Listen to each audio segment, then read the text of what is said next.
14 de noviembre de 1965. En un claro llamado X-Ray, lo más letal en la selva no era el enemigo, sino una decisión tomada en salas silenciosas que haría que los fusiles estadounidenses callaran en el peor momento posible. El teniente James Riley escribió con manos temblorosas que su M-16 lo había salvado y que 3 hombres murieron porque los suyos no dispararon. A los pocos minutos de aterrizar, la primera caballería se encontró con el ejército norvietnamita a quemarropa. Para algunos el nuevo fusil cantó, para otros se ahogó. Un arma se convirtió en un veredicto. Los derrotados de 1945 habrían reconocido este momento. Después de Stalingrado y Okinawa, los hombres que perdieron aprendieron que la guerra no se gana con eslóganes o fe en la tecnología. Se gana cuando el acero, la pólvora y el clima obedecen el mismo plan. Aprendieron que un diseño hermoso muere cuando un solo atajo doblega la cadena. En Ia Drang, Estados Unidos estaba a punto de volver a aprender esa lección. El fusil de Eugene Stoner fue diseñado como un sistema, un armazón ligero, un cartucho rápido, una pólvora específica, una vía de gas precisa. Pero Vietnam recibió algo diferente. Un propelente más barato que quemaba de forma más sucia, recámaras desprotegidas contra la corrosión tropical, un mito de autolimpieza que despojó a los soldados de kits de limpieza y entrenamiento, un asistente de recorrido que parecía control, pero no podía, arreglar un corazón sucio. En contacto, la secuencia era cruelmente simple: disparar, extraer, arrancar el borde de la vaina, bloquear la acción, escuchar un clic y sentir la frialdad de una herramienta inútil en sus manos. La psicología cambió rápido. La duda se apoderó del dedo en el gatillo. Un hombre que no confía en su arma principal debe improvisar con granadas, cuchillos o un AK capturado que funciona en el barro porque su diseño espera el abandono. Así es como el miedo se convierte en ira, y la ira en cartas a casa. Pronto esas cartas se convertirían en titulares, y los titulares en audiencias, y las audiencias obligarían a una nación a preguntar por qué un fusil falló a sus soldados. Esta historia no trata de una batalla.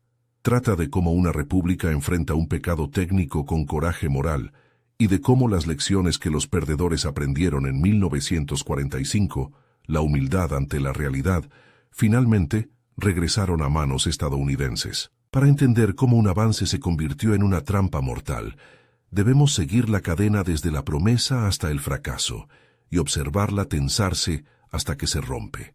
¿Qué pasaría si lo más mortífero en la zona de aterrizaje X-Ray no fuera un fusil enemigo, sino una promesa que no se cumplió cuando un hombre más la necesitaba? El 14 de noviembre de 1965, en la base del macizo Chu Pong, un bolígrafo garabateó en un cuaderno de campo mientras la estela de los rotores aún movía la hierba.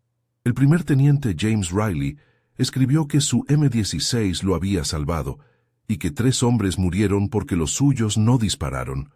Esa frase corta como un cable plantea una pregunta que ningún soldado quiere hacerse. Cuando aprietas el gatillo, ¿se quedará tu mundo en silencio? Los helicópteros llegaron en oleadas, 16 UH-1D cabalgando el calor, dejando caer 450 hombres del Pink Air Batallón, 7ª Caballería, del teniente coronel Harold Moore, en un claro de apenas 100 metros de ancho. La montaña se cernía, la densa selva se acercaba, y a los 15 minutos el primer contacto partió el aire. El 65º Regimiento del Ejército de Vietnam del Norte estaba allí, silencioso hasta que dejó de estarlo. Los hombres dicen que el tiempo se ralentiza en los primeros segundos del combate. Aquí, el tiempo se rompió en fragmentos. El golpe sordo de las botas en la tierra pulverizada, el silbido de la hierba elefante contra las mangas, las primeras trazadoras brillantes, el hecho de que la boca sepa a metal. Para muchos soldados, el M-16 se sintió como magia. Era ligero en las manos. El retroceso era suave, incluso en modo automático. Podías llevar 300, incluso 400 cartuchos sin romperte la espalda. En una lucha de 3 días que dobló a los hombres contra el suelo, eso importaba. Moore había dicho a sus compañías que llevaran tanta munición como fuera posible. Lo hicieron. Cuando los asaltos de oleadas humanas llegaron, en mareas verdes y el perímetro se dobló. El volumen de fuego mantuvo la línea con artillería y ataques aéreos. En esas horas, la promesa del fusil parecía cierta. Pero incluso aquí, en el mejor de los casos, se podía escuchar el primer crujido en los cimientos. Unos pocos fusiles tosieron, algunos cerrojos dudaron, algunos hombres golpearon el asistente de recorrido con el talón de la mano y esperaron. La mayoría de los M16 en Ia Drang eran armas jóvenes. Sus recámaras aún no estaban picadas por la humedad, y muchas todavía se alimentaban con el propelente alrededor del cual se había construido el fusil. Sus dueños estaban mejor entrenados de lo que estarían la mayoría de las tropas más tarde. Limpiaban lo que podían. En esa estrecha ventana, el fusil funcionó con la frecuencia suficiente para que sus fallos parecieran culpa de la suerte, no del diseño.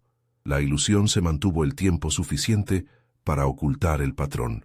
Los derrotados de 1945 habrían reconocido el peligro de esa ilusión. Los hombres que perdieron en Stalingrado, Montecassino y Okinawa aprendieron una regla escrita en el barro. La guerra castiga la esperanza que ignora la verdad material. Una idea hermosa muere cuando una sola decisión débil rompe la cadena. Aprendieron que el acero odia los atajos, que el clima es un enemigo silencioso y que una fábrica puede traicionar una trinchera si los números reemplazan al juicio. Aprendieron humildad ante la física. Esas lecciones esperaban pacientes en la hierba elefante. Bajo el dosel triple, la psicología de la supervivencia se redujo al tacto y al sonido. Un fusil en tu hombro se convierte en una pregunta que haces 100 veces al día. ¿Alimentará? ¿Extraerá? ¿Bloqueará? Cada apretón del gatillo enseña confianza o miedo. Un arma no es solo metal, es un acuerdo. Rompe el acuerdo una vez y la duda se traslada a tus manos. Por eso la nota de Riley se siente como una advertencia enviada hacia atrás en el tiempo. Él estaba vivo porque su fusil respondió. Otros no lo estaban porque el suyo no lo hizo. ¿Cuántas frases más como esta quedarían sin escribir, porque los hombres que podrían escribirlas nunca regresarían a casa? Hay pequeños hechos de X-Ray que tienen peso. El sargento Ernie Savage ocupó una posición crítica en el perímetro, donde el alcance colapsó y el tiempo se convirtió en nada más que aliento y vista. La montaña se elevaba a 400 pies, la frontera con Camboya justo detrás. Este fue el primer encuentro completo de la infantería aeromóvil de EE-UU y las fuerzas regulares norvietnamitas, y fue una prueba de muchas ideas nuevas a la vez. Helicópteros como líneas de vida, radios como nervio, y un fusil que pesaba menos que una promesa. La curiosidad se convirtió en miedo cuando esa promesa falló para unos pocos y funcionó para muchos. ¿Por qué la división? ¿Por qué el cerrojo de un hombre se desbloqueaba limpiamente mientras el de otro se congelaba en su lugar? Escuche la bisagra oculta en esa pregunta. El M16 nació como el AR-15, diseñado en torno a una pólvora de varillas específica, la IMR 4475, y un sistema de gas preciso. En otras palabras, era un sistema, no un talismán. En Ia Drang, una buena parte de los fusiles todavía tenía ese propelente en sus cargadores. Sus recámaras eran nuevas. A sus dueños se les había dicho que limpiaran el arma en serio. Este conjunto de condiciones de mejor caso nunca volvería a aparecer a tal escala. En ese sentido, X-Ray fue un escenario construido para halagar un diseño frágil. Cuando el escenario cambiara, cuando la selva hiciera lo que las selvas hacen, cuando la logística empujara una pólvora diferente a la tubería, lo que sucediera en el gatillo también cambiaría. Usted puede sentir esa verdad formándose como un moretón mientras observa el desarrollo del primer día. Hay micromomentos que siguen presionando. Un soldado raso escucha el golpeteo tardío de su portacerrojo y siente una oleada de calor por el mango de carga. Golpea el asistente de recorrido, una característica añadida, un símbolo de control, y se pregunta si la fuerza es sabiduría o negación. Un combatiente del EBN se levanta de la hierba a 10 pies de distancia y luego desaparece en una tormenta de fuego estadounidense. El soldado raso respira 2 veces. Luego revisa su puerto de expulsión como un hombre revisando su propio pulso. Otro soldado mira el borde de una vaina en el suelo y todavía no entiende por qué ese anillo delgado importa. El radiooperador de la compañía se limpia la mano en los pantalones y siente una arena que no puede ver.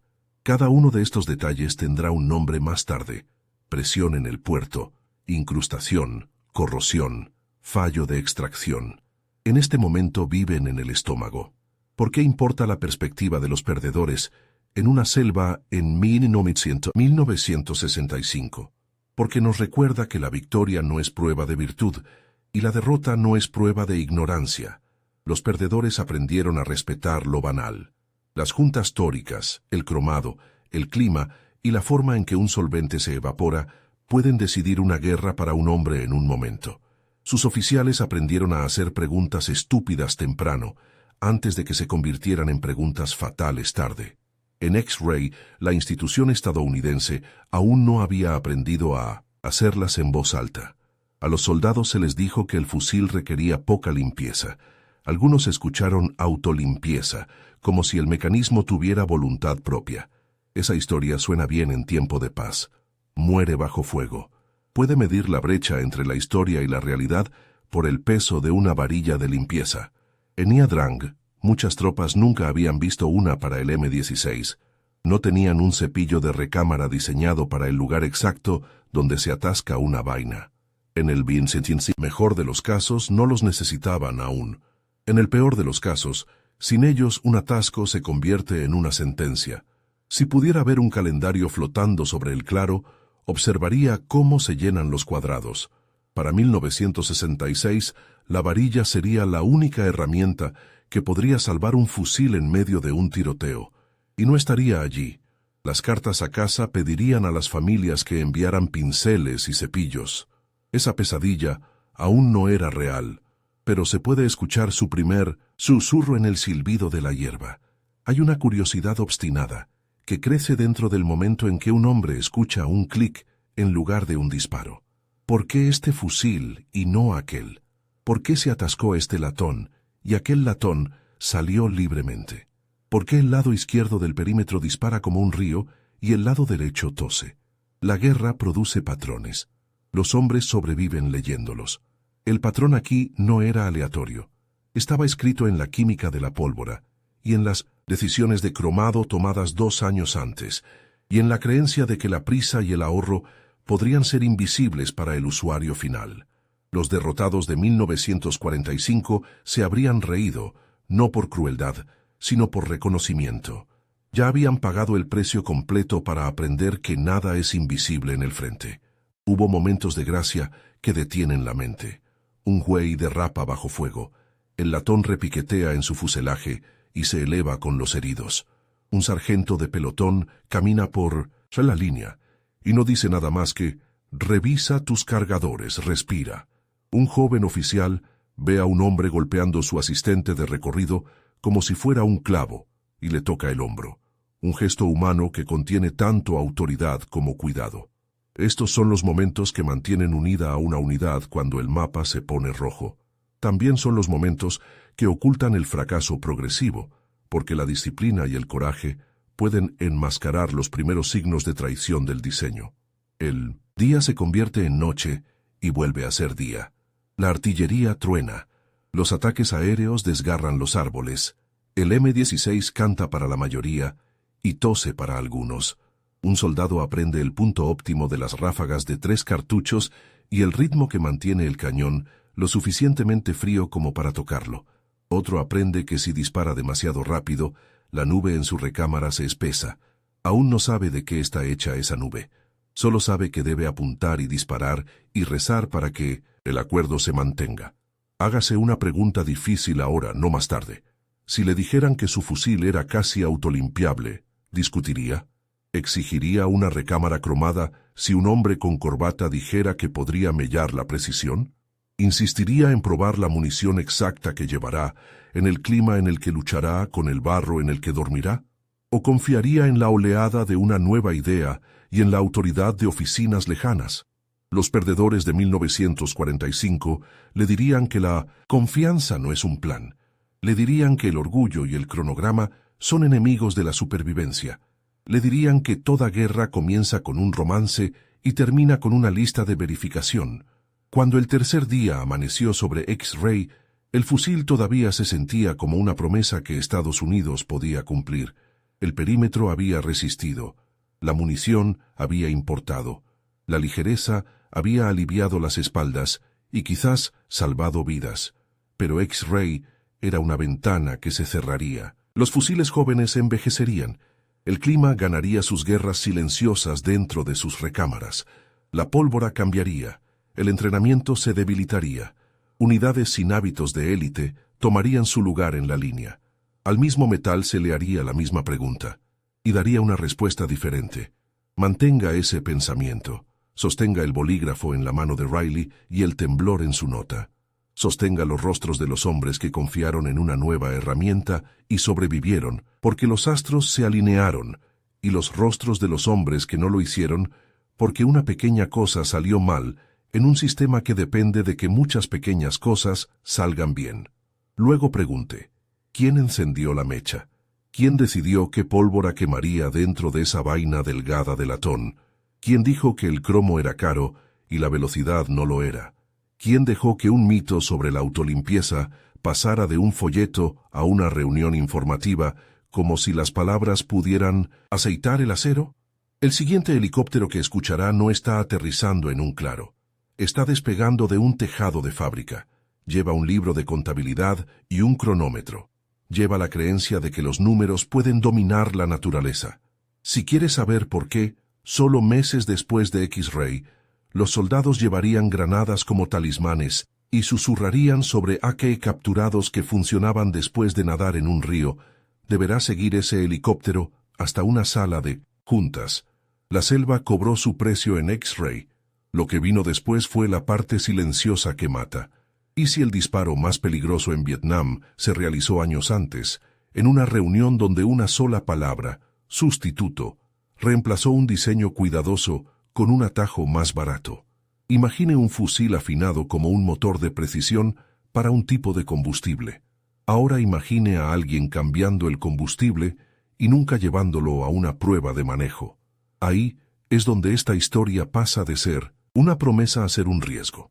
El AR-15 de Eugene Stoner fue construido como un sistema.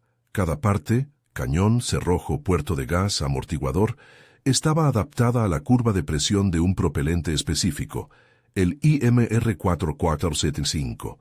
Esa pólvora creaba un empuje predecible, un retorno suave, una cadencia cíclica de alrededor de 800 cartuchos por minuto. En términos sencillos, el fusil y la munición eran una sola máquina. Usted conoce esta sensación en la vida diaria. Su coche funciona mejor con un cierto grado de gasolina. Su espresso sabe bien con un cierto tipo de molienda. Cambia una variable y todo cambia. A veces no se da cuenta al principio. Luego el motor golpea. Luego se cuela el amargor. Así es como llega el fracaso lento, cortés, silencioso, seguro. En 1963, el secretario de Defensa Robert McNamara puso fin a la producción del M14 y ordenó el nuevo fusil en grandes cantidades. Creía en los datos, la velocidad y la eficiencia. No se equivocaba al exigir mejores herramientas para una guerra en la selva, pero la cadena se rompió en un eslabón oculto. En marzo de 1964, DuPont le dijo al ejército que no podían producir en masa el IMR 4475 con la consistencia y el volumen requeridos. En lotes de prueba, la pólvora era perfecta. En millones de cartuchos, con la humedad, la temperatura y las tolerancias de corte cambiando hora tras hora, no lo era. Esta es la diferencia entre cocinar para 4 y servir un banquete para 4000. Su salsa famosa sabe bien en casa. Bajo las luces del estadio, un pequeño cambio de calor arruina el lote. El ejército necesitaba munición ahora. Olin ofreció el WC-846, una pólvora de bola. Era rápida de fabricar, fácil de escalar, más barata. Quemaba de manera diferente. Mantenía la presión más tiempo en el cañón. Conducía más gas de vuelta a la acción del M16. Utilizaba carbonato de calcio como disuasivo, dejando residuos finos con cada disparo. En un fusil con tintos en pistón de gas. Esa suciedad se habría quedado fuera, cerca de los guardamanos. En el sistema de gas directo de Stoner, esa suciedad iba directamente al corazón. Cerrojo, portacerrojo, recámara. Usted también sabe esto. Use el detergente equivocado y su lavadora se obstruye. Use el aceite equivocado y su motor se empasta. El dispositivo sigue funcionando por un tiempo, luego no lo hace. La tragedia aquí no es solo la química, es la suposición. La pólvora fue tratada como un intercambio silencioso, no como un rediseño. Las pruebas de aceptación continuaron con la pólvora antigua. La nueva pólvora se envió a la guerra. Hubo otras decisiones que parecían pequeñas en el papel y se hicieron grandes en la selva. El cromado de la recámara y el ánima era familiar para cualquiera que hubiera luchado en el Pacífico en la Segunda Guerra Mundial. La humedad corroe el acero. El cromo se interpone. Suaviza la superficie donde el latón caliente se encuentra con la pared de la recámara, para que las vainas no se peguen. Stoner y Colt pidieron cromo. El ejército dijo que no, costaba tiempo. A algunos les preocupaba que afectara la precisión. Usted reconoce este trato. Se salta la impermeabilización en la remodelación de su baño para ahorrar un poco. Por un tiempo se ve igual. Luego aparece el moho negro en la esquina y no puede recordar por qué pensó que ahorrar unos días era inteligente. Así es como el costo se vuelve más costoso. El mito no ayudó. En marketing, el M16 era autolimpiable. En pruebas controladas con la pólvora adecuada, parecía necesitar menos cuidado que los fusiles más antiguos. La frase escapó del laboratorio y entró en las reuniones informativas. Los soldados se desplegaron sin kits de limpieza ni entrenamiento. A muchos se les dijo que no limpiaran en exceso. Imagine comprar un horno autolimpiable y nunca recibir el manual. Descubre lo que realmente significa cuando una cazuela burbujea y se hornea en los rieles. Ahora convierta eso en un fusil en un monzón. Luego estaba el asistente de recorrido. Stoner lo omitió a propósito. Si el cerrojo no cierra, algo anda mal, no lo fuerces. La artillería del ejército insistió. Se añadió un pequeño émbolo para que un soldado pudiera empujar un cerrojo reacio a cerrarse. Se sintió como control. Era una ilusión. Es lo mismo que forzar una puerta hinchada con el hombro. Cierra. El marco se agrieta. El cuerpo se siente mejor por un segundo. La casa lo recuerda. Estas decisiones no rompieron un arma en un solo día. Plantaron semillas, y debido a que Ia Drang fue una prueba en el mejor de los casos, fusiles nuevos, muchos con la pólvora IMR original, mantenimiento cuidadoso por tropas bien entrenadas. Esas semillas fueron enterradas bajo la victoria. En una unidad diferente, en un mes diferente, crecerían. Usted puede ver cómo sucede esto en sus propias rutinas. Un cargador de teléfono que se calienta un poco. Una computadora portátil que sigue usando con el ventilador bloqueado. Nada falla hoy. El fallo se está acumulando silenciosamente para mañana. Los perdedores de 1945 entendieron el peligro de los cambios silenciosos. Habían vivido atajos que convirtieron planes valientes en máquinas rotas. Los ingenieros alemanes enviaron Panzers al frente antes de que se resolvieran los fallos. Sus transmisiones se quemaron bajo estrés. Los fusiles Volkssturm de finales de la guerra eran apresurados, crudos, inseguros. Las pistolas japonesas, como la tipo 94, tenían gatillos que podían dispararse si se presionaban de lado. Las armadas lucharon contra la corrosión con muy poco cromo y demasiada esperanza. Estas no son historias de estupidez, son historias de presión. El cronograma, el orgullo y la escasez impulsaron las decisiones. El campo de batalla las aplastó sin piedad. La humildad ante los materiales no es debilidad, es supervivencia. Ahora coloque estas lecciones en las salas de juntas y en las plantas de producción de 1964. Los ingenieros de Colt escribieron que no podían garantizar el rendimiento con RUSC 846 a cadencias cíclicas más altas. Los datos de prueba mostraron más suciedad, más estrés. Se presentaron advertencias. Se concedieron exenciones. Los inspectores de calidad rechazaron piezas. Los supervisores los anularon para cumplir con las cuotas. ¿Por qué? Porque los números se veían bien en el papel. y porque cada retraso tenía un costo político. En su vida usted ha sentido esta presión. Un gerente dice, envíalo, lo parchearemos después. Un administrador escolar recorta el presupuesto de mantenimiento porque el techo aún no ha goteado. Un departamento de pavimentación de la ciudad pospone las reparaciones porque los baches son pequeños. El después llega. El después es caro. Imagine a un ingeniero en Hartford leyendo un memorando 2 veces, luego firmando su nombre, porque la planta debe seguir funcionando. Imagine a un coronel en el Pentágono leyendo un informe de prueba y diciéndose a sí mismo que las tropas serán entrenadas.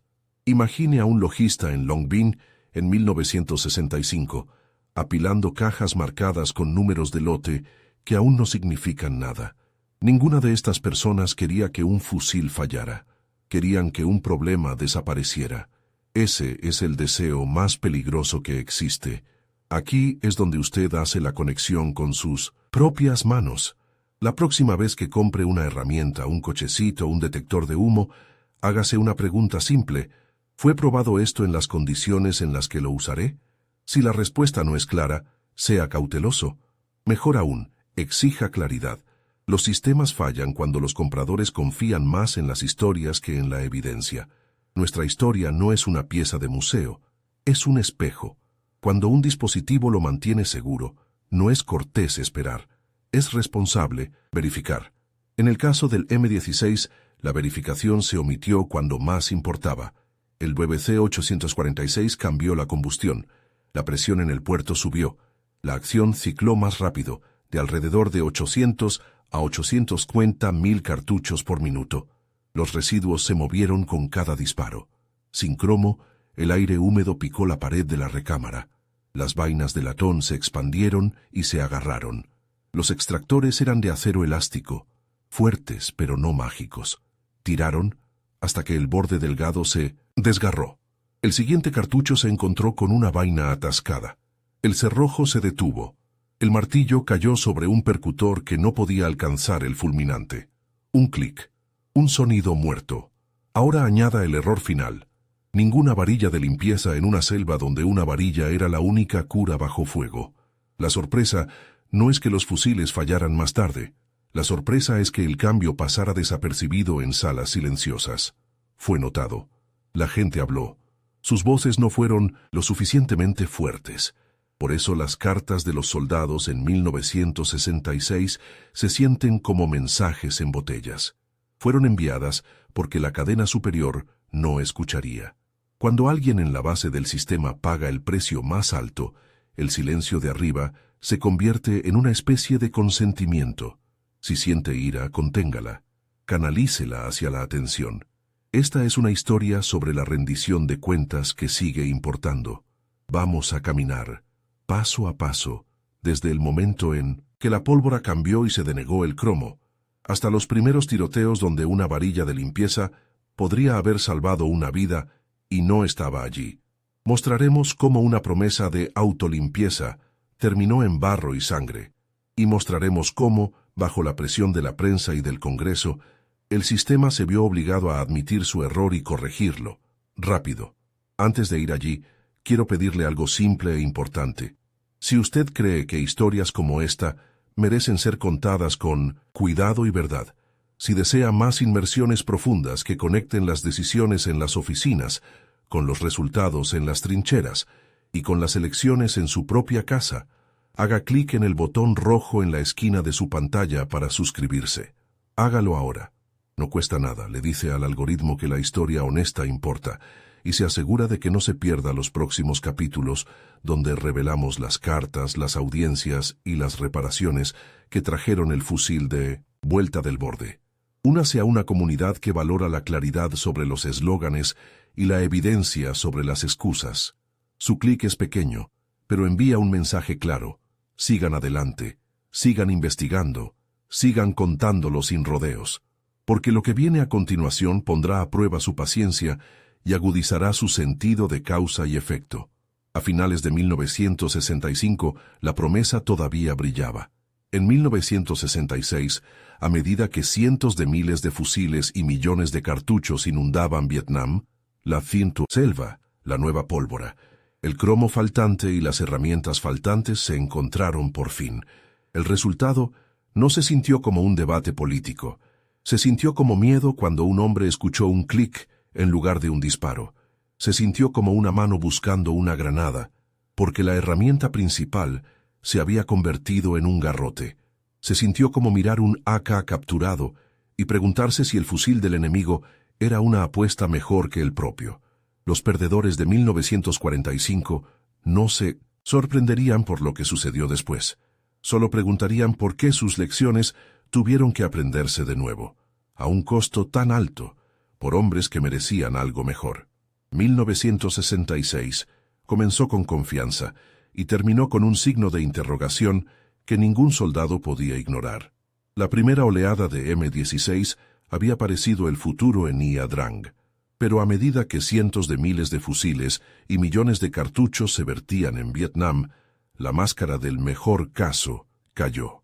La nueva pólvora llenó la cadena de suministro. El clima presionó su pulgar sobre el acero desnudo. El entrenamiento se debilitó a medida que las unidades rotaban con poco tiempo y menos instrucción. El fusil que se sentía como una promesa ahora pedía pruebas en cada enfrentamiento. El cambio se podía escuchar en pequeños sonidos. Un ciclo limpio hacía un sonido suave y hueco. Un ciclo sucio sonaba húmedo, con medio latido de retraso. Luego vino la secuencia que perseguiría a las patrullas. Disparar. El cerrojo vuela hacia atrás. El extractor agarra. El latón se atasca. El borde se desgarra como pan blando. El cerrojo regresa. Intenta alimentar un cartucho nuevo y se detiene contra un cuerpo ya en la recámara. El gatillo cae sobre un percutor que no puede alcanzar el fulminante. Un clic muerto. La única cura es una varilla por la boca del cañón para sacar la vaina a golpes por detrás. La selva se ríe de ese tipo de procedimiento delicado. La mayoría de los soldados nunca llevaban esa varilla consigo. A muchos se les dijo que el fusil necesitaba poca limpieza. Algunos escucharon autolimpieza y lo tomaron como doctrina. Los kits de limpieza, cuando se emitían, vivían en los campamentos base como calcetines de repuesto. Un cabo de la Marina escribió a casa pidiendo una varilla para el ánima y un pincel de 1,25 pulgadas porque nuestros fusiles están haciendo que maten a los muchachos. Eso no es folclore. Es un joven tratando de comprar segundos de vida con correo desde casa. El costo psicológico creció tan rápido como el óxido. La duda entró en los dedos en el gatillo y no se fue. La humedad hizo su trabajo silencioso. Las recámaras desnudas se volvieron ásperas.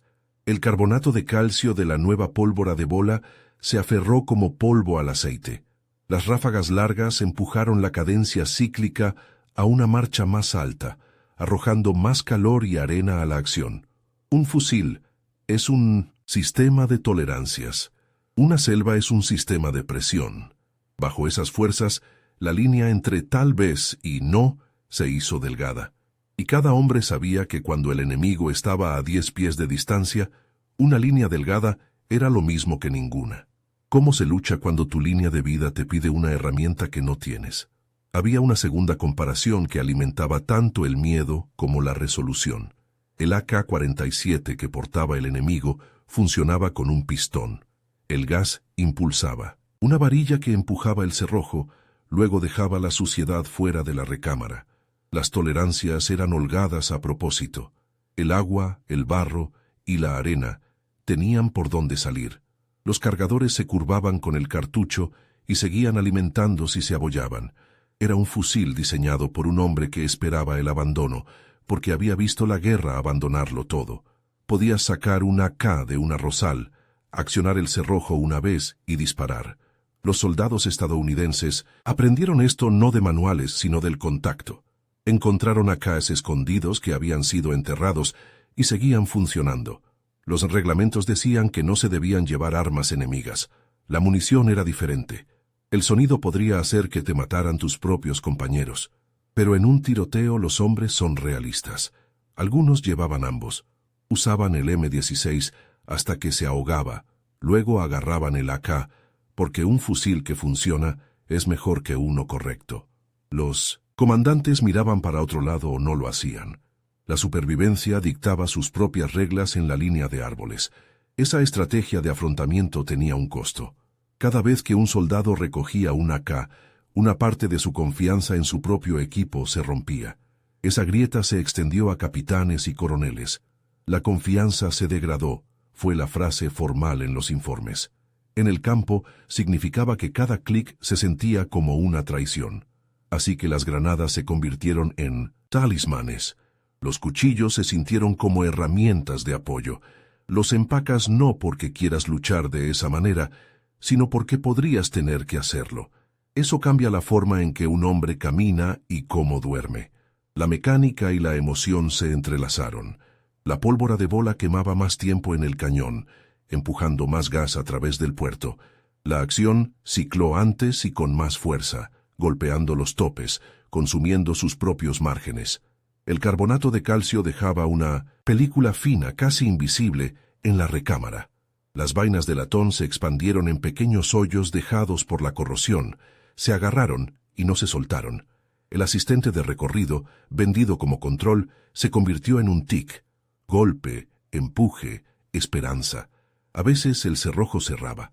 A veces sellabas una vaina atascada como una tapa en un frasco. ¿El fallo estaba en el metal o en las decisiones que lo alimentaron? Para octubre de 1966, los informes formales dibujaron sangre en el papel. El oficial al mando del 1º Tuer Batallón, 2.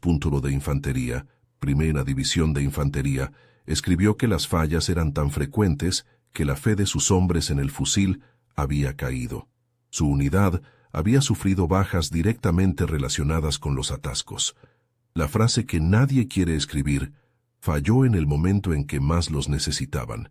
Pasó de las cartas a casa a los canales oficiales. El peso de esa frase es difícil de sostener si usted no ha sostenido un fusil atascado en una pelea. El general William Westmoreland sintió la presión. Él había pedido el M-16 por cientos de miles. Había estado en el polvo de Ia Drang y lo había visto funcionar. Lo había llamado ideal para la selva. Pero ahora, los hombres heridos regresaban con la misma historia. ¿Cómo admitir que la herramienta que usted defendió se está rompiendo en las manos de las personas que usted comanda?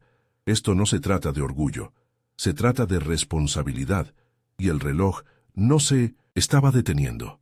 A finales de 1966 se obtuvieron los datos más condenatorios hasta el momento, recopilados por marines que tenían poca paciencia para la teoría. En intensos combates cerca de la DMZ, una encuesta de batallón encontró paradas en la gran mayoría de los fusiles.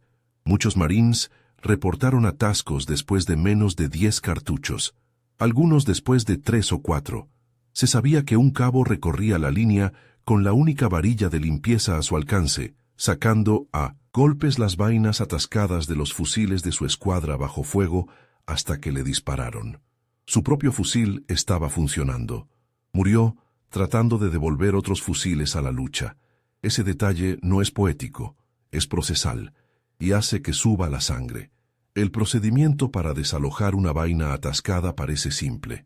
Suelte el cargador, bloquee el cerrojo hacia atrás, inserte la varilla por la boca del cañón, saque la vaina a golpes. En un tiroteo es una broma macabra. Necesita ambas manos. Necesita un tiempo que no tiene. Necesita una herramienta que no se le dio. 30 segundos parecen cortos en una película de entrenamiento. En un matorral con hombres a 10 pies de distancia, 30 segundos es una vida que usted no posee. Si 30 segundos deciden la vida, ¿quién decidió quitar esos 30 segundos del kit? Las cartas no permanecieron privadas para siempre. Un oficial de la Marina le escribió a un senador. En una pelea, hasta 6 de cada 10 fusiles fallaron. Otra carta decía algo más duro. ¿Sabe qué mató a la mayoría de nosotros? Nuestros propios fusiles. Se puede discutir sobre números. No se puede discutir con una verdad privada tan cruda.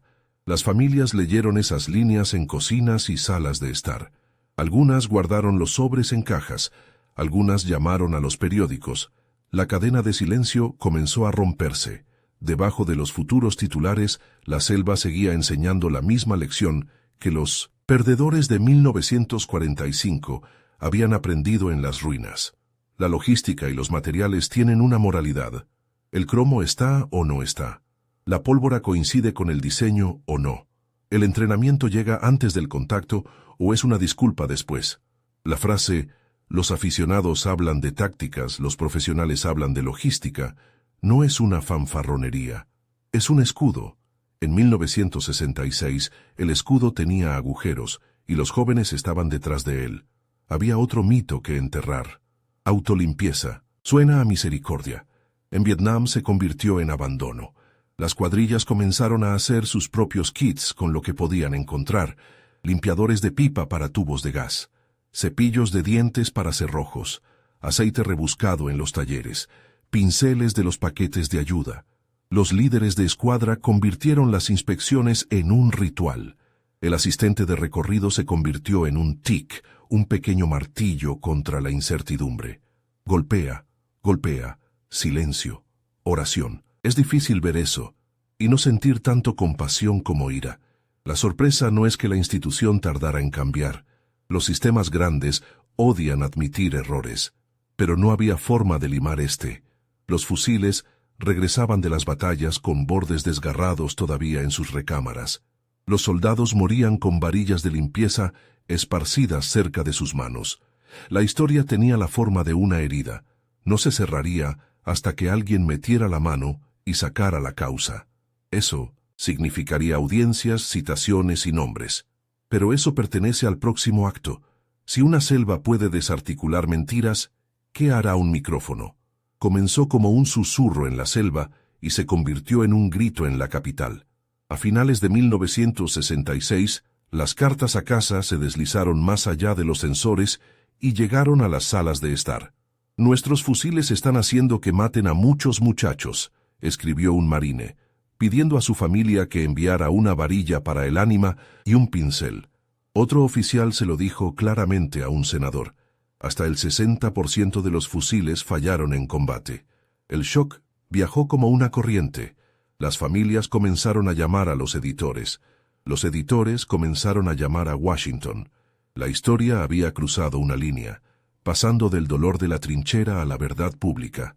El primer registro adecuado del campo de batalla fue elaborado por los marines, después de intensos combates cerca de la DMZ.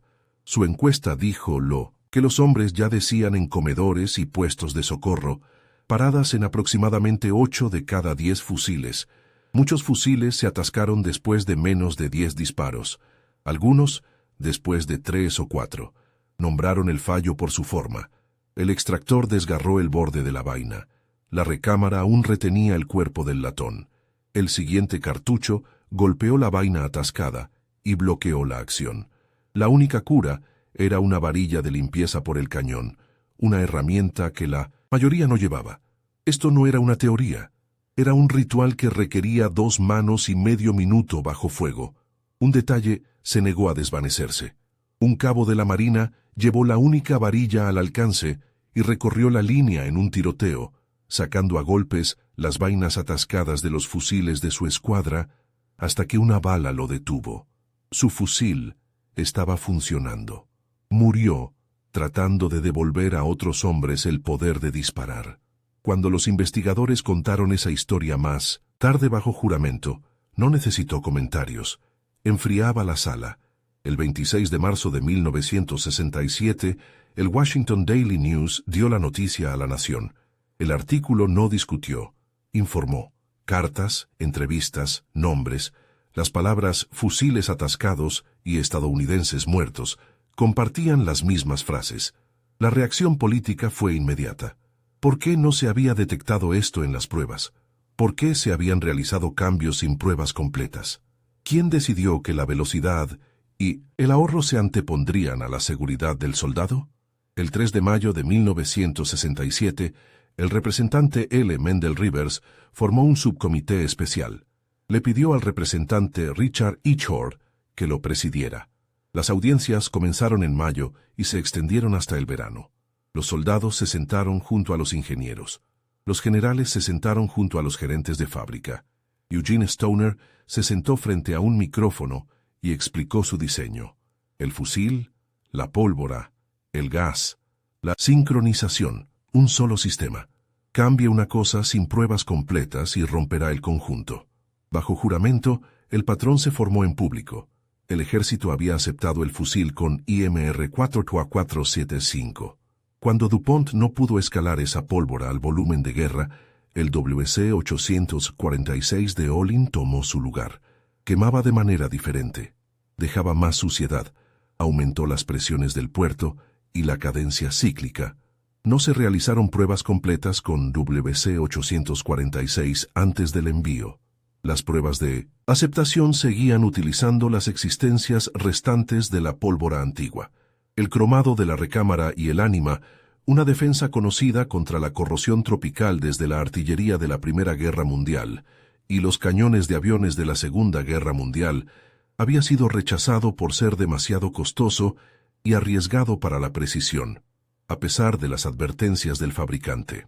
Los kits de limpieza y el entrenamiento no se emitieron a escala porque alguien creyó una palabra de folleto: autolimpieza. Hubo otros hechos que sorprendieron al público porque eran muy comunes. La pólvora de bola podía fabricarse en aproximadamente 40 horas. La pólvora de varillas podía tardar 2 semanas. En una pizarra en una reunión, esa diferencia parecía una victoria. En un tiroteo parecía carbonato de calcio en una recámara que no estaba cromada. Los inspectores de control de calidad describieron piezas que deberían haber sido rechazadas. Extractores con resortes débiles, portacerrojos con dureza incorrecta. Describieron rechazos anulados para cumplir con las cuotas. Una exención aquí, una firma allá, un mes ahorrado, un hombre perdido. Las audiencias trajeron artefactos que silenciaron la sala. Fusiles recuperados junto a estadounidenses muertos, con vainas atascadas todavía en las recámaras. Varillas de limpieza encontradas cerca de las manos. Bordes de latón desgarrados, recogidos en pequeñas bolsas como monedas. Los documentos colocados junto a ellos eran aún más fríos. Memorandos de Colt, advirtiendo que no podían garantizar el rendimiento con WC-846. Datos de prueba que mostraban mayores tasas de mal funcionamiento con la nueva pólvora. Recomendaciones de cromado que habían sido descartadas. Nadie argumentó que estas acciones se tomaron para dañar a los soldados. Se tomaron para cumplir con un cronograma y un número. El costo de esa elección estaba escrito en nombres. Los perdedores de 1945 habrían reconocido tanto el coraje como el error. En la Segunda Guerra Mundial, la prisa por poner en el campo el Panther alemán dejó las transmisiones débiles. Los tanques morían no por el fuego aliado, sino por sus propios engranajes. La pistola japonesa tipo 94 de finales de la guerra podía dispararse si la presión golpeaba el fiador expuesto, un accidente incorporado en el armazón. Incluso las naciones victoriosas pagaron para aprender la ley de la humedad en el Pacífico, pasando a cañones cromados y mejor sellado porque la sal y el calor no negocian. La guerra tiene una gramática universal. Los materiales, el clima y el tiempo son sus sustantivos. Para agosto de 1967, el comité Eichort tenía sus conclusiones. El cambio a la pólvora de bola fue el principal impulsor de las fallas. La falta de cromado en la recámara fue el impulsor secundario. La falta de provisión de equipo de limpieza y entrenamiento fue el tercero. Los lapsos de control de calidad y los estándares exentos habían agregado fricción a un sistema ya estresado. El comité no acusó a un solo villano. Describió una cultura que puso el costo y la velocidad por encima de la prueba, y un régimen de prueba que midió una parte y no el conjunto. El informe se publicó el 19 de octubre de 1967, pero las correcciones ya estaban en marcha. Una ironía se encuentra en el centro de la cronología. El XM-16E1 mejorado había sido clasificado como el MS-16A1 el 13 de febrero de 1967 y adoptado por el ejército el 28 de febrero, antes de que las audiencias alcanzaran su punto máximo. El hardware estaba cambiando porque la verdad era demasiado obvia para ignorarla, incluso dentro del sistema que había fallado. Se añadió cromado a las recámaras y ánimas. El proceso fue lento y exacto.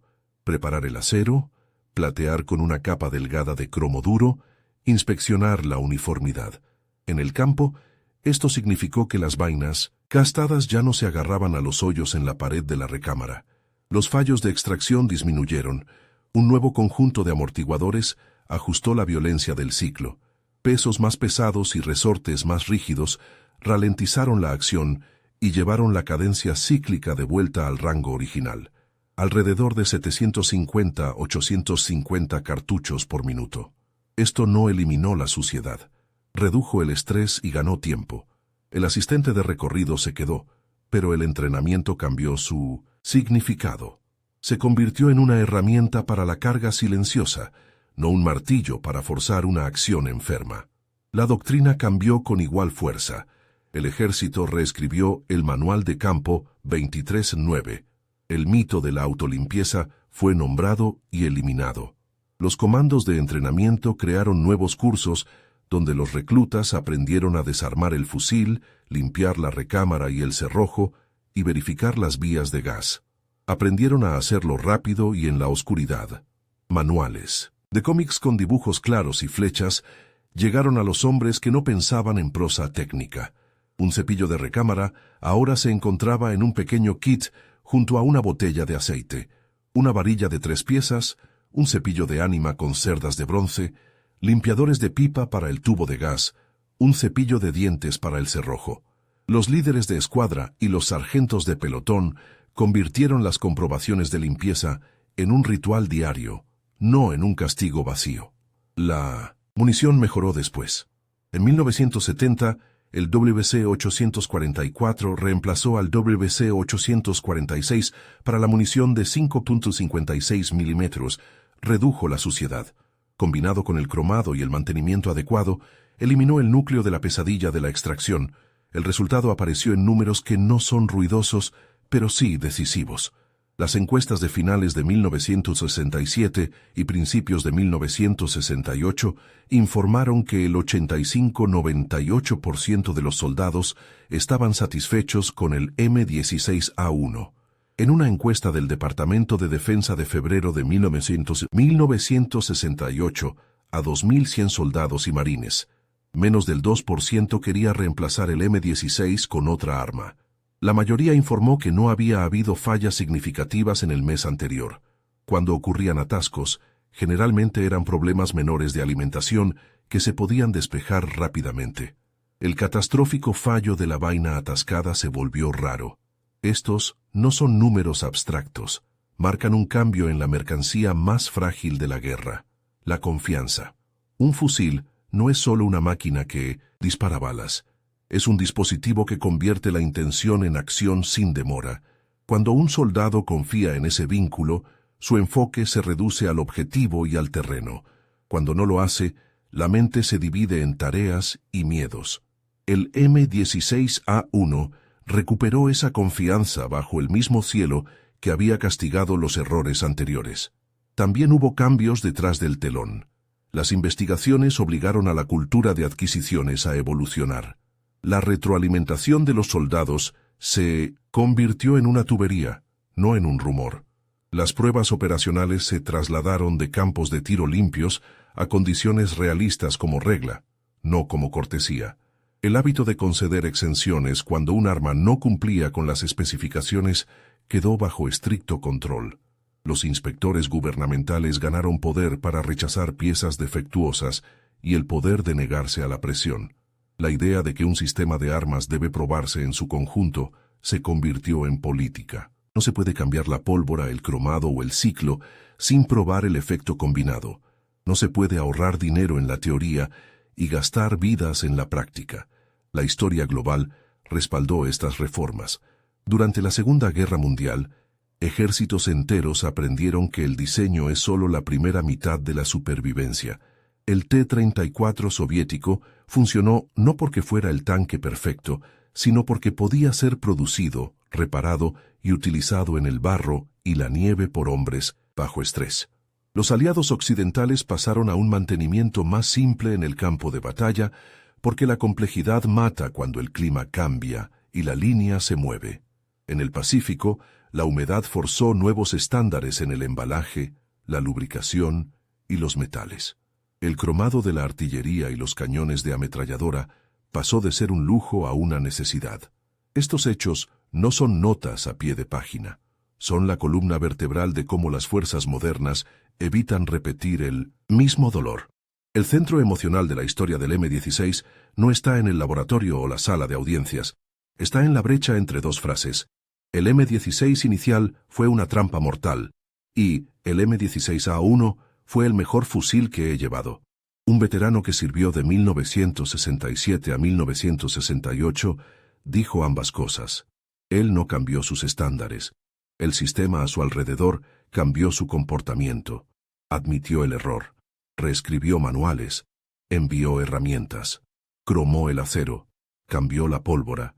Entrenó de manera diferente. Escuchó. Pequeños detalles inesperados ayudaron a que el cambio se mantuviera. Los manuales de historietas abordaron diferentes niveles de alfabetización e idiomas. Un simple cepillo de recámara se volvió tan importante como un cargador. Un amortiguador más pesado se convirtió en una forma silenciosa de reducir el estrés en cada parte. El asistente de recorrido se replanteó como una herramienta silenciosa, no un botón de pánico. El entrenamiento trató un fusil, sucio no como un fallo personal, sino como un riesgo conocido para la escuadra. La disciplina y la empatía trabajaron juntas. También había una cuenta moral que las audiencias no ignoraron. Las reformas llegaron porque el público vio el costo del retraso. El Congreso hizo preguntas difíciles. Los periódicos siguieron. Así es como una democracia convierte el dolor en política. No siempre se mueve rápido, pero cuando se mueve, puede cambiar no solo el hardware, sino los hábitos. El trabajo del Comité H.O.R. se convirtió en un modelo de supervisión que sobrevivió a la guerra. El principio es simple. Si los soldados informan un problema, trátelo como datos valiosos, no como una queja. Si un contratista advierte sobre un cambio, escuche antes de firmar. Si una prueba pasa en un laboratorio, pruebe de nuevo bajo la lluvia y el barro. A principios de 1968, el M-16A1 en el campo se había convertido en el fusil que el AR-15 quiso ser al nacer. Lo suficientemente ligero como para llevar más cartuchos. Lo suficientemente preciso como para colocar fuego a distancia. Lo suficientemente fiable, con cromo, pólvora más limpia y buen mantenimiento para responder al gatillo con un disparo. Las encuestas no celebraron, confirmaron. La confianza había regresado a un número que importa. Un fusil que funciona cuando los hombres están cerca y los segundos son pocos. En una reunión en 1985, los veteranos trajeron a sus familias y sus recuerdos. Algunos habían luchado en Ia Drang con fusiles que todavía olían a acero nuevo y aceite de fábrica. Otros se habían arrastrado por 1967 con varillas que nunca llegaron y amigos que no regresaron.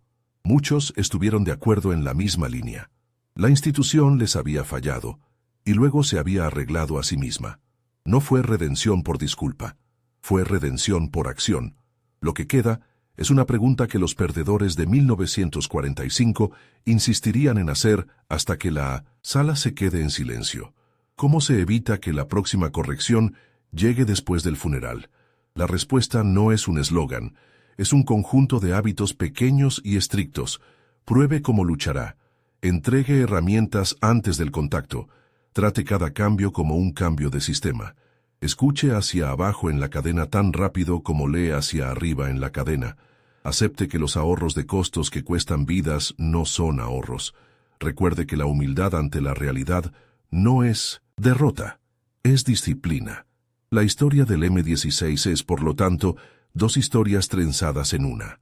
La primera es una tragedia evitable, un cambio de pólvora tratado como una nota a pie de página, el cromo denegado para ahorrar tiempo, un mito que borró el mantenimiento y vidas perdidas con fusiles atascados en sus manos. La segunda es una corrección ganada con esfuerzo, cromo y pólvora más limpia, nuevos manuales y kits reales, entrenamiento que trató a los soldados como socios y un diseño que finalmente se desempeñó según lo prometido. Ambas historias son verdaderas. Ambas conllevan un peso que no debe desvanecerse con el tiempo. En el silencio después de las correcciones, es fácil decir que el fusil funcionó y seguir adelante.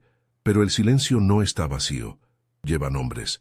Lleva el peso de cartas dobladas y guardadas en cajones. Lleva el recuerdo de un cabo que recorrió una línea con una varilla de limpieza y no regresó. Las reformas convirtieron una trampa mortal en una herramienta en la que los soldados podían confiar.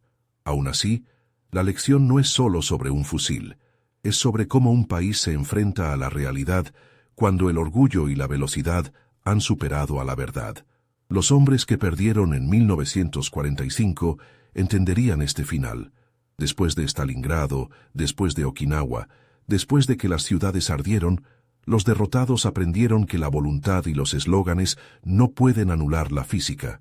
Aprendieron que los materiales, el clima y el tiempo no se doblegan ante planes o discursos. Aprendieron a construir de nuevo con humildad. Las fábricas alemanas aprendieron a diseñar para lo que un trabajador puede hacer en un día largo, no solo para lo que un dibujo puede prometer. Los ingenieros japoneses aprendieron a tratar los defectos como señales, no como vergüenza. No borraron el fracaso con ruido, lo estudiaron y cambiaron el comportamiento. Esa es la perspectiva de los perdedores. No autocompasión, sino disciplina. No excusas, sino trabajo. La crisis del M-16 forzó la misma disciplina. Enseñó que un arma es un sistema. Un cambio en la pólvora no es una nota a pie de página. Es un rediseño. Una capa faltante de cromo no es un pequeño ahorro. Es un conjunto de futuros funerales. El entrenamiento y los kits de limpieza no son extras. Son el precio que se paga para que una máquina mantenga su acuerdo con un ser humano bajo estrés. La supervisión no es un insulto a los expertos. Es como una democracia muestra respeto a las personas que envía al peligro. Usted puede rastrear la forma del cambio en pasos simples. La retroalimentación de los soldados se volvió formal y rápida. Los informes del campo no se enterraron. Se rastrearon y se respondieron. Las pruebas operacionales dejaron los bancos limpios y fueron a la lluvia, el calor, el barro y las largas marchas. Las exenciones que una vez se colaban cuando un arma no cumplía con un estándar ahora requerían firmas y razones, y esas razones tenían que mantenerse a la luz. Los inspectores ganaron el poder de decir no y de seguir diciendo no hasta que la corrección fuera real. Estos no son pasos heroicos, son pasos cuidadosos. Salvan vidas. También se puede rastrear el cambio en los sentimientos. A finales de 1967 y principios de 1968, la mayoría de los soldados dijeron que el fusil funcionaba. Dijeron que querían conservarlo. Eso suena común, casi aburrido. En la guerra lo común es oro. Lo común significa que usted puede sacar el miedo de sus manos y concentrarse en el hombre que está a 10 pies de distancia. Lo común significa que no planea una pelea en torno a un fallo. Lo común es la razón por la que un escuadrón puede mantener una línea cuando todo el aire está hecho de ruido. En 1985, los veteranos se reunieron e intentaron nombrar lo que les había sucedido. Algunos habían vivido la promesa en Ia Drang. Algunos habían vivido el peor año cuando un clic significaba un atasco y un atasco significaba un nuevo tipo de miedo. Dijeron dos cosas verdaderas que parecen anularse entre sí, pero no lo hacen. Dijeron que el M-16 inicial fue una trampa mortal. Dijeron que el M-16A1, una vez arreglado, fue el mejor fusil que llevaron. El puente entre esas declaraciones no es magia. Es cromo y pólvora y amortiguadores y cepillos. Son manuales que dijeron la verdad y sargentos que revisaron cada recámara. También es algo más difícil de medir. Un sistema que finalmente escuchó. Aquí es donde la perspectiva de los perdedores trae un último y agudo recordatorio. La derrota les enseñó a abandonar la idea del milagro perfecto. Les enseñó a desconfiar de las promesas de autolimpieza, las afirmaciones de conectar y usar, y las sustituciones de casi lo mismo. Les enseñó a hacer la pregunta aburrida temprano. ¿Funcionará esto en el lugar real, con manos reales, en un mal día? Les enseñó a anotar la respuesta y a probarla de nuevo. Aprendieron que el orgullo se calla cuando un trabajador toma una herramienta. A la herramienta no le importa el orgullo. O funciona o no funciona. Debemos llevar esta visión a nuestras propias decisiones. Pida pruebas, no posturas. Si se realiza un cambio, pida ver la prueba del sistema y no solo la prueba de la pieza. Si alguien dice, lo arreglaremos después, recuerde que después es la palabra más cara en la guerra y en la vida. Si alguien dice, todos saben que está bien, recuerde que muchas personas sabían que no se necesitaba cromo, que un fusil podía limpiarse solo y que la pólvora de bola era un cambio inofensivo. La memoria es un escudo si la usamos. Es un peso si nos negamos. El registro global es claro. La Segunda Guerra Mundial no solo cambió fronteras, cambió mentes. Enseñó a ganadores y perdedores que la logística es la columna vertebral de la estrategia, que el mantenimiento simple puede ser la diferencia entre un puente sostenido y un puente perdido, que un motor diseñado para un combustible no perdonará a otro. Enseñó que una nación que mira sus propios errores sin rabia o negación puede volverse más fuerte. Enseñó que el costo de aprender tarde se cuenta en rostros jóvenes. Honramos a los hombres que llevaron fusiles atascados al no convertir su historia en una sola línea en un libro de texto. Los honramos manteniendo vivas sus preguntas. ¿Quién probó esto? ¿Quién cambió aquello? ¿Quién firmó la exención? ¿Quién escuchó las cartas? ¿Quién escuchó demasiado tarde? Estas preguntas no son acusaciones por defecto, son el aliento saludable de un sistema que quiere evitar el mismo dolor. Son lo opuesto al cinismo, son lealtad a los vivos. También hay espacio para el respeto por aquellos que hicieron lo difícil y giraron el barco. Los ingenieros que abogaron por el cromo y no soltaron los hechos. Los oficiales que reescribieron manuales e hicieron que sus unidades limpiaran todos los días bajo la lluvia y el calor. Los inspectores que rechazaron piezas y mantuvieron la línea. Los miembros del Congreso que dejaron constancia de lo que había salido mal y no dejaron que la historia se dispersara. Estas personas no rescataron un milagro, construyeron una normalidad en la que los soldados podían confiar. Mientras piensa en esto, eche un vistazo más a 1945.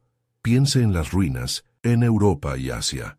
Piense en las fábricas sin techos y en los hombres y mujeres que barrieron los pisos para comenzar de nuevo.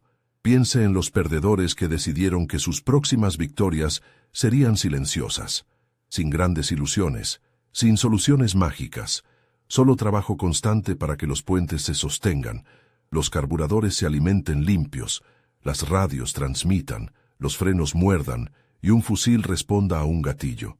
Su lección no es sobre la vergüenza, es sobre la claridad. Dice, no se mienta sobre la cosa que tiene en la mano. Si falla, admítalo. Si se puede arreglar, arréglelo. Si no se puede, reemplácelo. Y nunca le diga a un joven que confíe en una máquina que usted no ha probado en su clima. La historia del M-16 pasa de la tragedia a la reforma porque la verdad no fue enterrada. Esa es la línea que más importa. Los soldados escribieron cartas. Las familias hablaron. Los periodistas escucharon. El Congreso mencionó nombres y fechas. Los ingenieros dibujaron curvas de presión en papel y señalaron dónde la curva se equivocó. El cromo entró. La pólvora cambió. Se emitieron kits. El entrenamiento se volvió duro y honesto. El fusil funcionó. Una vida seguía siendo peligrosa en la selva, pero al menos la herramienta en las manos de un hombre mantuvo su parte del acuerdo. Cerramos con gratitud y con una petición. Si esta historia lo conmovió, es porque el pasado todavía le habla al presente. Pide atención, pide coraje, pide memoria. Llevemos la perspectiva de los perdedores con respeto, no como una insignia de desesperación, sino como una brújula. Humildad ante la realidad, disciplina antes que orgullo, prueba antes que promesa. Si desea más historias cuidadosas como esta, suscríbase al canal haciendo clic en el botón rojo. Nos ayuda a mantener vivo este trabajo. Dele me gusta al video si le ayudó a pensar de una manera nueva. Compártalo con alguien a quien le importe la historia y las personas. Y díganos lo que piensa en los comentarios. Comparta sus preguntas. Comparta sus experiencias, incluso de forma anónima, si se siente más seguro. Su voz puede ayudar a otra persona a ver con más claridad. Su memoria puede evitar que se repita otro error.